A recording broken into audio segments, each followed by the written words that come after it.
भगवान वैसे तो चारों युगों में आते हैं। सतयुग में सत सुकृत नाम से, त्रेता युग में मुनिंद्र नाम से, द्वापर युग में करुणामय नाम से और कलयुग में वास्तविक कबीर देव कबीर नाम से इस मृत मंडल में आए हैं।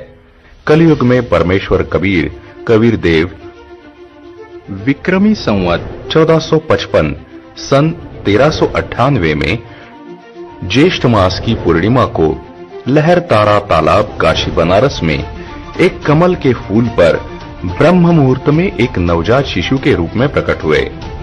स्नान करने के लिए गए नीरू नीमा नामक जुलाहा दंपति को प्राप्त हुए। कबीर साहेब जी ने अनेकों लीलाएं कर सत्य ज्ञान की क्रांति छेड़ दी कि हम सब एक ही पिता की संतान है। और उस समय चल रही सामाजिक बुराइयां जैसे छुआछूत, पाखंडवाद इत्यादि का घोर विरोध अपनी वाणियों द्वारा किया।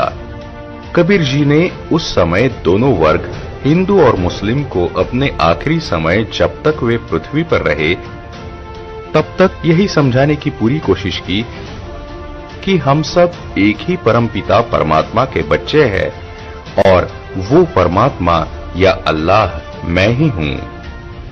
सिकंदर राजा ने एक गाय के तलवार से 2 टुकड़े करवाए तथा कहा कि आप अपने आप को परमात्मा कहते हो तो इस मृतक गाय को जीवित कर दो।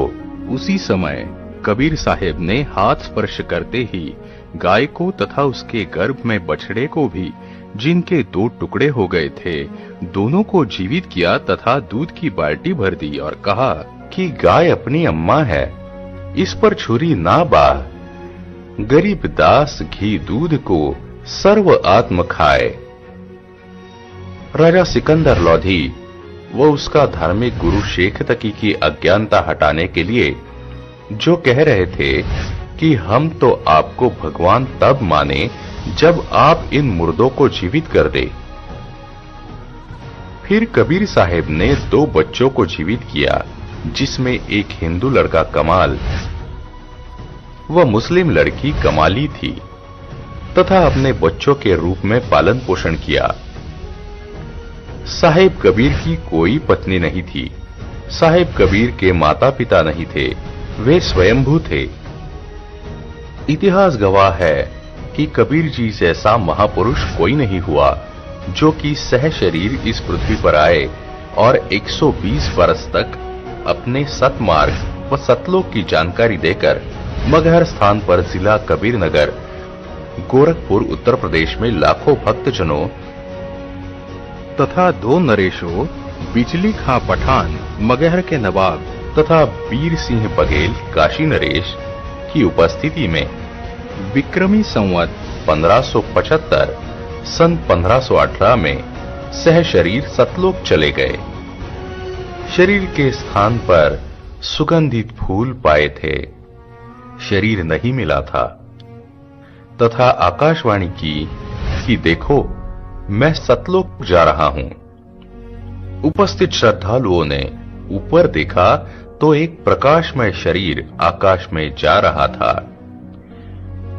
हिंदुओं तथा मुसलमानों ने आधे आधे फूल तथा एक एक चद्दर बांटकर मगहर नगर में 7-7 100 फुट के अंतर पर 2 यादगारें बना रखी है, जो आज भी साक्षी है तथा लहर तारा तालाब भी आज प्रत्यक्ष प्रमाण है।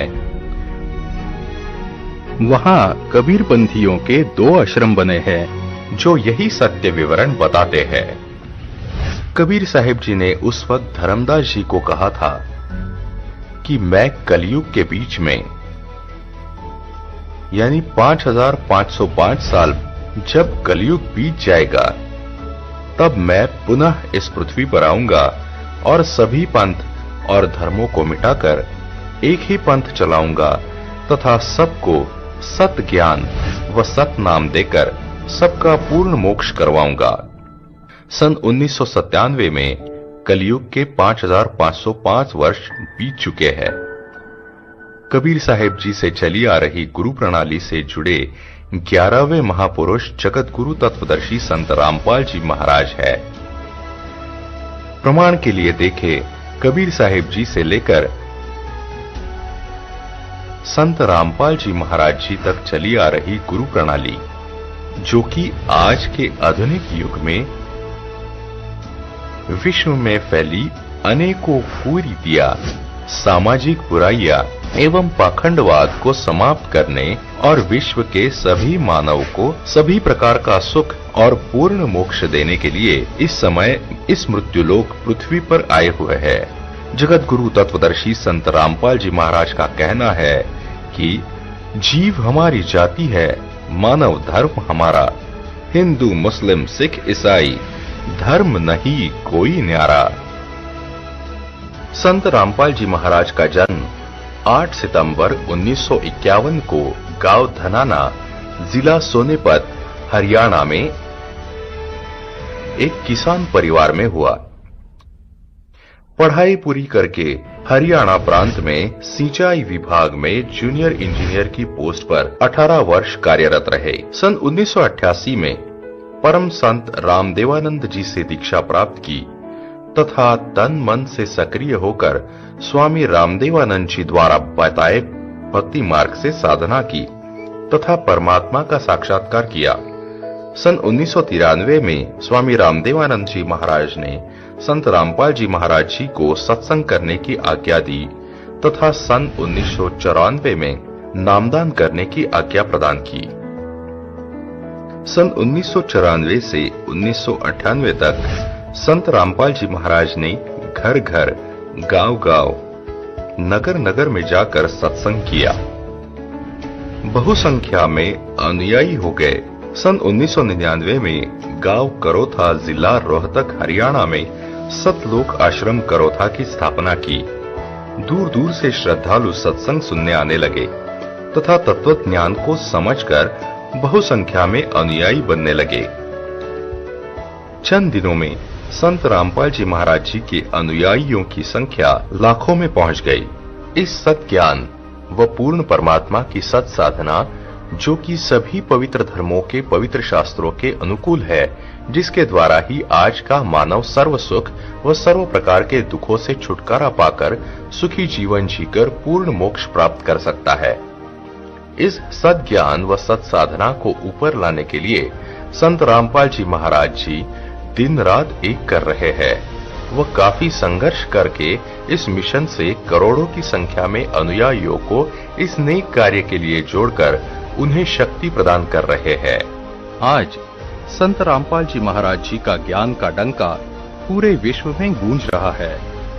करोड़ों लोग इस ज्ञान से जुड़कर अपने शारीरिक, आर्थिक, मानसिक लाभ ले रहे हैं तथा समाज में फैली बुराइयों जैसे नशा, चोरी, दहेज लेना आदि आदि को त्याग कर अपना जीवन खुशहाल व सुखमय जी रहे हैं।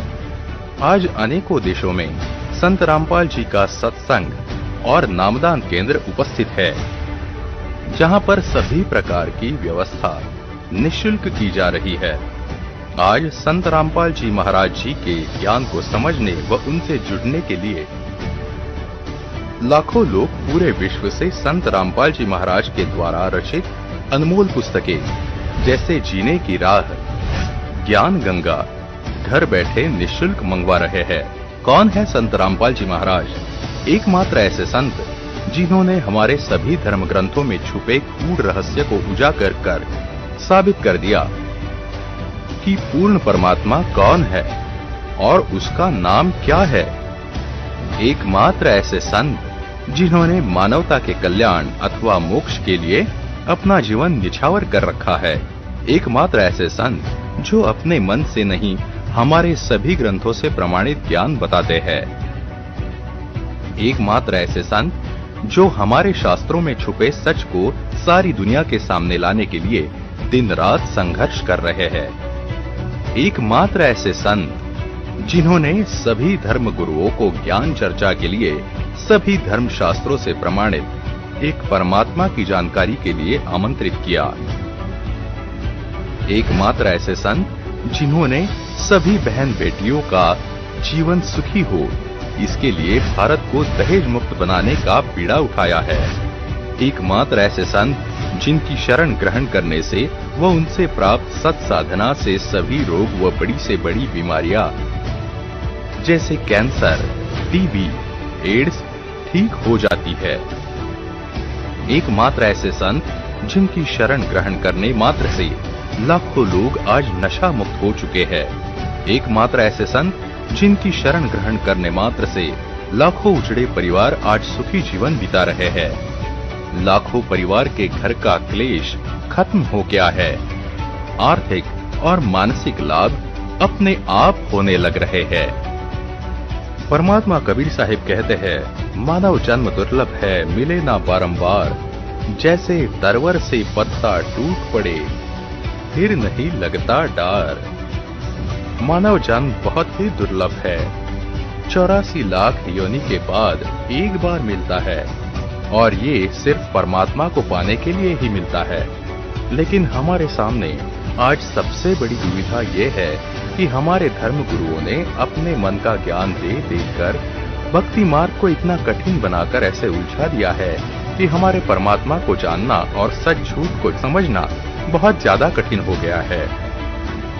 इसलिए हम सबके मन में बहुत सारे ऐसे उलझे हुए सवाल आते रहते हैं जिनका जवाब आज तक हमें कोई नहीं दे पाया।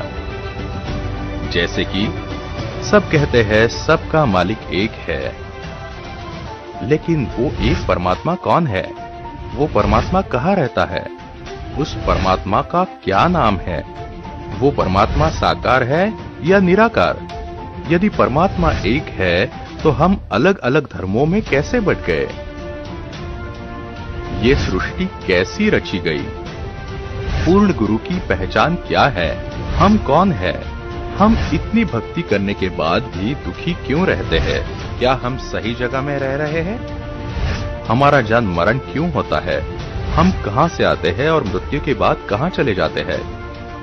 हम सबके मन में कई ऐसे सवाल आते रहते हैं और जब हमने किसी गुरु, पंडित, मौलवी, पादरी, ग्रंथी से पूछना चाहा तो उन्होंने अपने मन के ज्ञान से ऐसा जवाब दिया जो हमें कभी संतुष्ट नहीं कर सका। पूर्ण गुरु तत्वदर्शी संत रामपाल जी महाराज जी हमारे ही धर्म ग्रंथों से इन सारे सवालों को सुलझाकर अपने मुखारविंद से वही सत्य ज्ञान सुनाएंगे जिसे देख व सुनकर आप अचंभित रह जाओगे कि ऐसा प्रमाणित ज्ञान व समाधान इस पृथ्वी पर आज तक कोई क्यों नहीं दे पाया, जबकि सभी पवित्र शास्त्रों सब कुछ जो का त्यों विद्यमान था।